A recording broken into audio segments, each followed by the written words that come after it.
मेरा कब्जा क्यों नहीं मिलेगा? क्या मैं उससे डर जाता हूँ? गोली मारोगे, मारो गोली। मिले या ना मिले हमको संपत्ति। जब मेरी जमीन कब्जा किया, भूमि माफिया नहीं है वो। आप ही की जमीन में जाकर कब्जा कर लूँ तो आप क्या कहलाएंगे? जेल में जाएगा, छूट जाएगा। पैसे का सुख से आदमी कौन नहीं छूट जा रहा है? और फिर आके वही आतंक फैलाएगा कुछ दिन बाद। उसके बाद जो बोला होगा, जैसे हम ही बोल रहे हैं, हमको भी खोजेगा। फिर कहाँ गया? बहुत लेक्चर मार रहा था।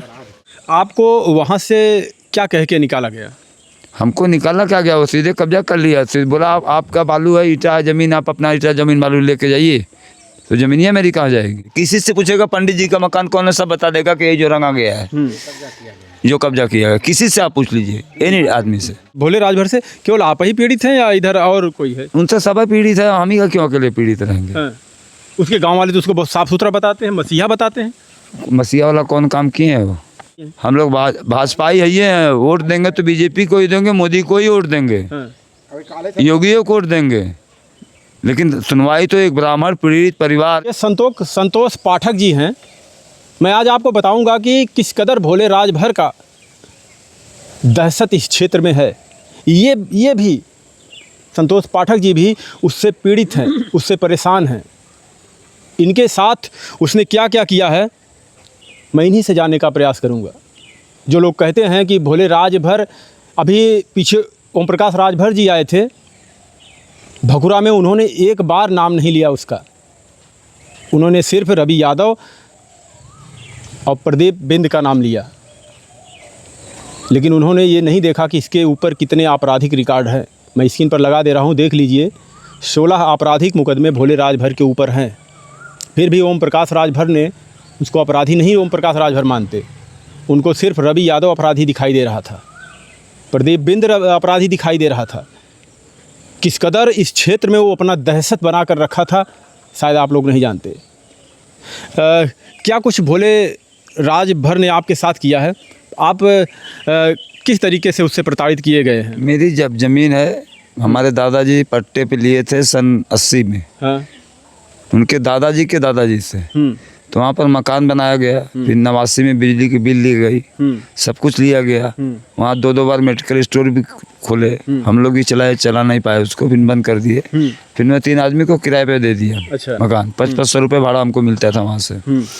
इसके बाद इन्होंने क्या किया, हमारे भाड़ेदार लोग को भी हड़काना शुरू कर दिए। कौन?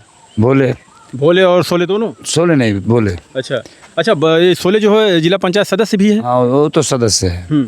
वो बीच में कभी नहीं आए थे, सिर्फ जब भी आए भोले ही आए। हाँ। उन लोग खाली कर दो, चाबी दे दो, ये दे दो। वो लोग बार बार मेरे पास आते थे। तो मैं बोला यार मकान मेरा है, चाबी मुझे चाहिए, उसको चाबी देने से क्या मतलब आपको है? तो वो लोग डर के मारे तो अपना सामान निकाल के ताला लेके चले, घर खोल दी दो। अच्छा, वो जो ज़मीन थी उस पर आपने घर बनवाया हुआ था? हाँ, रूम बनवाए हुए थे। फिर उसको आपने भाड़ा पे दिया? भाड़ा पे दिया हुआ था। क्या क्या उसमें भाड़े पे कौन कौन लोग लिए थे? भाड़े पे एक नाव था, जब्बार नाव करके था, वो था। और एक अमर है समधा के, वो थे। और एक अपीस करके लड़का था, जपटेपुर का था, वो फर्नीचर का काम करता था। तो वो उत्तर साइड, दक्षिण साइड वाले में वो थे। और जो गोमती पान वाला जो पान बेचता है, उसको हमारे पिताजी ने ही उसको अपने हमारे ज़मीन में 43 से 44 साल पहले बैठा था, जब वो गरीब था, तिलकधारी पान वाले को। आज भी वो बैठा हुआ है ज़मीन में, हमारे ज़मीन में बैठा है। तो हमारे पिताजी बोले जब तक इसके बच्चे नहीं खड़े होते हैं तो इसको हटाना मत, पान वान बेचने देना, अपना जीविका चलाने दो। हम लोग आज तक भी कुछ नहीं बोले उसको, अभी भी वहीं बैठता है। अब क्या किया, जो इस तरफ उत्तर वाला जो है, उसकी चाबी, ताला का चाबी जो है, ताला मारा हुआ है, वो तो मेरे पास ही है। और ये क्या किया, पीछे से घुस के ग्रिल जो लगी हुई थी, उस पे लिखा था विनय पाठक, पहले उसको उतार दिया। एक ग्रिल लगी हुई है, ग्रिल लिया है। अब पीछे इस रूम में भी दरवाजा है, इस रूम में लकड़ी का दरवाजा है, वो कुंडी तोड़ के उसमें आ गया। आपके मकान में? फिर क्या करता हो? अब क्या करता है, क्या हम अब लोग जाते हैं बाजार से घूम के चले आते हैं देख के। उसमें किसी को रखे वहाँ पर। उसके बाद क्या किया वहाँ पर, पहले गरीब कल्याण परिवार पता न क्या क्या, इसका सबका उस संरक्षक बन गए हो कि मैं सबका गरीब को देखूंगा। मंत्री जी का फोटो भी लगा दिए। कौन मंत्री? गृह मंत्री जी का। अच्छा, गृह चंद यादव। हाँ, उनका फोटो अभी भी लगा हुआ है। अच्छा। फोटो अभी भी लगा हुआ है, आज भी लगा हुआ है। और अपना लगा दिए हैं, और 1-2 और कोई नेता है, उन सबका लगा दिए हैं वहाँ पर कार्यालय। ये कार्यालय किस पार्टी का है? बीजेपी का कार्यालय भी, अरे गिरीश मंत्री जी का लगाए हैं तो उन्हीं का है। हाँ। अपने को प्रभारी बताता है बीजेपी का। आपको वहाँ से क्या कह के निकाला गया? हमको निकालना क्या गया, वो सीधे कब्जा कर लिया। सीधे बोला आपका बालू है, ईटा है, ज़मीन, आप अपना ईटा ज़मीन बालू लेके जाइए। तो ज़मीनिया मेरी कहाँ जाएगी? यानी आपका बनाया मकान को उसने कहा कि आप अपनी ये सब ईंटा और जो बालू सब से गिट्टी सरिया सब लेकर यहाँ चले जाइए। हाँ, आपने उससे नहीं पूछा कि हमारी ज़मीन है? कहे अब कि मैं बैनामा कराया हूँ इसको। कैसे वो बैनामा कर लिया? बैनामा इसलिए कहे पंचनामे की ज़मीन थी, हाँ। उसमें हम लोग सब जानते ही नहीं थे। पंचनामे भाई पूरी बाजार पंचनामे में है। तो भाई जो अस्थाना जी थे, अब उनको चाहे 1 लाख दिया, चाहे 2 लाख दिया, चाहे जो दिया, उनसे जाकर लिखवा लिया। अच्छा, ये भोले राजभर से केवल आप ही पीड़ित हैं या इधर और कोई है? उनसे सब पीड़ित है, हम ही का क्यों अकेले पीड़ित रहेंगे? हाँ। उसके गांव वाले तो उसको बहुत साफ सुथरा बताते हैं, मसीहा बताते हैं। मसीहा वाला कौन काम किए हैं वो? गांव वालों से हम लोगों ने बात किया, बोलते हैं कि ये गरीबों के लिए काम करता है। नहीं, कौन गरीब के लिए काम किया हो? कोई काम दिखा दीजिए, कहीं उनके नाम से कोई काम है? अभी आप ही पहला इंसान हमें ऐसा मिले जिन्होंने खड़ा होकर सीधे ये बोल रहा है कि ये भूमाफिया भी है। हाँ? जब मेरी ज़मीन कब्जा किया, भूमाफिया नहीं है वो? आप ही की ज़मीन में जाकर कब्जा कर लूँ तो आप क्या कहलाएंगे? क्या कहलाएंगे? आप यहीं खड़े, अभी मेरे हमको यहीं से निकालिए। दबंगई से वो आपका कब्जा कर लिया? तो और क्या, पीछे से किया? सामने से आके बोले होते कुछ तब ना। आप जब लिखवा ही रहे थे तो आप आके कहते ना कि पंडित जी आपका पंचनामा है, कुछ कह रहा है, तो भाई जो मांगता पैसा मैं देता। चलो भाई हमको लिख दो तुम उसको। मेरी ज़मीन पंचनामा बाबा दादा पुरखों की ज़मीन ली हुई है। 3 रुपए जो मजदूरी थी उस समय, जो मजदूर काम किए, आज भी बुजुर्ग मजदूर जिंदा है, बुलाइए खड़ा कर दो तो कहेगा कहाँ 3 रुपए लेके मैं खटा हूँ, इस पे माटी फेंका हूँ इस रूम में। ये पंडित जी का रूम है। अच्छा, ये कब्जा कब किया है? कब्जा तभी जल्दी किया है। यानी 1980 से आप वहीं पे रहते थे? सन 80 से वहीं से लेके अभी तक थे। साल भर पहले थे, यही ठंडे में किया है। फिर उसकी शिकायत आपने कहीं किया कि नहीं किया? दीवानी में मुकदमा किए हैं, दीवानी लड़ रहे हैं। 2 साल तो लड़ा मैं वहाँ पर सागन, आपत्ति लगाया। 2 साल तक तरमीन नहीं होने दिया मैं। उसके बाद पता नहीं कैसे, भाई अब सरकार है, कैसे क्या हुआ नहीं हुआ मैं नहीं जानता। अच्छा, एक बात है, सरकार जब से आई है सत्ता में, भाजपा सरकार, एक बड़ा लगातार सुनने को मिलता था कि जो भी माफिया हैं, अपराधी हैं, जो गुंडे बदमाश हैं, सब या तो देश छोड़कर भाग गए या तो दफन हो गए हैं। ये कहाँ से बचा रह गया? अब इसको हम कैसे बता सकते हैं भैया? या तो कोई ऊपर का कोई हाथ हो जो इसको पर संरक्षण दे रहा हो।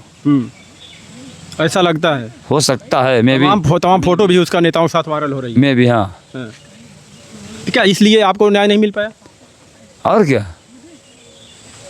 अब ये मामला मिला होता तो जब मैं वहाँ पर आपत्ति लगाया था, हाई कोर्ट सुप्रीम कोर्ट का आदेश है, जो आदमी जिस ज़मीन पे 12 साल रह गया है, आप भी जानते हैं इस बात को, है कि नहीं संविधान में, वो ज़मीन उसकी हो गई, हुई कि नहीं हुई? तो मैं तो 44 साल से उस ज़मीन में हूँ, और उसके बाद 1 लाख की आरसी भी मेरे ऊपर कटी है। और कुछ प्रूफ? और क्या प्रूफ चाहिए बताइए? ये पेपर आपने जो लिया है? हाँ, ये पंचनामे का पेपर है। अच्छा। और ये बिजली जब से लिए हैं, बिजली का मीटर जब से लिए हैं, 25/8/89 से लिए हुए हैं। हाँ, 25 अगस्त 89 से है बिजली का है कनेक्शन। अच्छा, उसी में मीटर लगा? उसी में मीटर लगा था। मीटर भी उतार के फेंक के अपना मीटर ले लिया। उसके बाद देखिए सब है। ये जो सब बिल आपने भरा हुआ है, ये सब बिल सब और कौन भरेगा? मीटर अभी मीटर वहाँ पे नहीं है? नहीं, मीटर उतार के फेंक दिया हो। और आपको वहाँ से भगा दिया?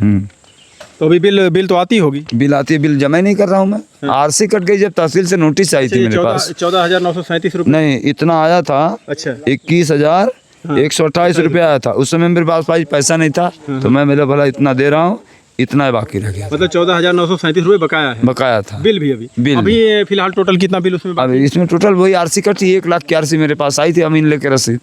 कोई और रहा कब्जा करके, भरना तो आप ही को। हाँ, तो अब कैसे भरेंगे हम? जब मेरी ज़मीनें नहीं, हमको कुछ मिल रही तो कैसे भरेंगे हम? सरकार को कहाँ से देंगे पैसा? क्या कहेंगे योगी जी को जो गुंडों माफियों की बात करते हैं? भाई योगी जी समझे, योगी जी तो खुद हैं,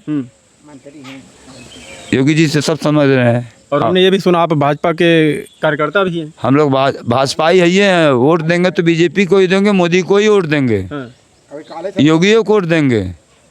लेकिन सुनवाई तो एक ब्राह्मण पीड़ित परिवार जो नौकरी नहीं करता है, 3 बच्चा कैसे पढ़ा रहा है, खेती करके सब आदमी काम कर रहे हैं। अब भगवान जाने कैसे क्या होगा। ये देखिए, ये कभी कभी ऐसा देखने को मिलता है, और वो भाजपा के लिए काम भी करता है। उसका भाई जिला पंचायत सदस्य भी है सोले राजभर। किस न्याय की बात करती है सरकार? क्या गुंडे माफिए और ये जो अपराधी थे यही थे मुख्तार अंसारी या अतीक अहमद थे? क्या ऐसे लोग जो आतंक फैला रहे हैं, जिनकी दहशत बता रहे हैं कि इस आसपास के लोग काफ़ी डर के साए में जीते हैं इन लोगों की वजह से? इसके बाद ऐसा भी है, मेरा वोट से नाम भी कटवा दिया जाता है कि जाके बीजेपी को वोट दे देगा। ये कौन कटवा देता? पता नहीं कौन कटवा देता है। अभी आप क्या चाहते हैं? मेरी ज़मीन मिले, मुझे कब्जा मिले, मेरा और क्या चाहिए हमको। हमको किसी से दुश्मनी, कोई दस में लड़ाई नहीं है हमको। अभी वो फरार है, आपको पता होगा, जो पीछे दूल्हा हत्याकांड हुआ है। हाँ, इसमें वो फरार है, वो 1 लाख का इनामी बदमाश घोषित किया गया। हाँ, हम भी सुन रहे, पेपर में भी देखे थे। एक भोले राजभर था और एक प्रदीप बिंद था और एक था रवि यादव। तो इनकाउंटर में ढेर हो गया, अभी 2 फरार हैं। हाँ, क्या आप चाहते हैं ऐसे लोगों के साथ क्या होना चाहिए? भाई जो पीड़ित है उसको न्याय मिलना चाहिए। पीड़िता को सबको न्याय मिलना चाहिए ना। आप भी पीड़ित हैं, आप क्या चाहते हैं? हम भी न्याय अपना चाहते हैं, और क्या चाहेंगे। कैसा न्याय ऐसे लोगों के साथ होना चाहिए? जैसा सरकार योग्य समझे, प्रशासन समझे उसको। सरकार तो कहती है गुंडे माफिए जो हैं मिट्टी में मिला दूंगा इनको। तो मिला के दिखाएं। बुलडोजर की सरकार कही जाती है। हाँ, तो कही जाती, कहाँ बुलडोजर कहाँ चल रहा है, कहाँ? मतलब इनके पार्टी में अगर हो तो बुलडोजर फिर फुस। हाँ, तो और क्या हो सकता है? तो बुलडोजर बना किसके लिए? जो इनसे अलग है? हो सकता पार्टी है, में जो विपक्ष का उसके लिए हो सकता है, हो सकता है। ये देखिए, ऐसे बता रहे हैं कि तमाम लोग हैं जो भोले राजभर से पीड़ित हैं, परेशान हैं वो। लेकिन अभी तक 1 महीने हो चुके हैं, वो फरार चल रहा है। इतना बड़ा कांड करके एक परिवार चीख चीख के चिल्ला रहा है, भोले राजभर का नाम ले रहा, सोले राजभर का नाम ले रहा, प्रदीप बिंद का नाम, रवि यादव का नाम ले रहा है। लेकिन मारा उसमें कौन गया? आप लोगों ने देखा सिर्फ रवि यादव, जिसके ऊपर 5 आपराधिक मुकदमे हैं। तकरीबन 3 या 4 मुकदमे जो हैं कि 2026 में बनाए गए हैं उसके ऊपर, और 25 के हैं कुछ। और वहीं पर सोले राजभर का देखिए तो 10 आपराधिक मुकदमे हैं। यहाँ से उत्तर प्रदेश के बाहर भी हैं, दिल्ली नोएडा में भी उसके आपराधिक मुकदमे दर्ज हैं। भोले राजभर के 16 हैं।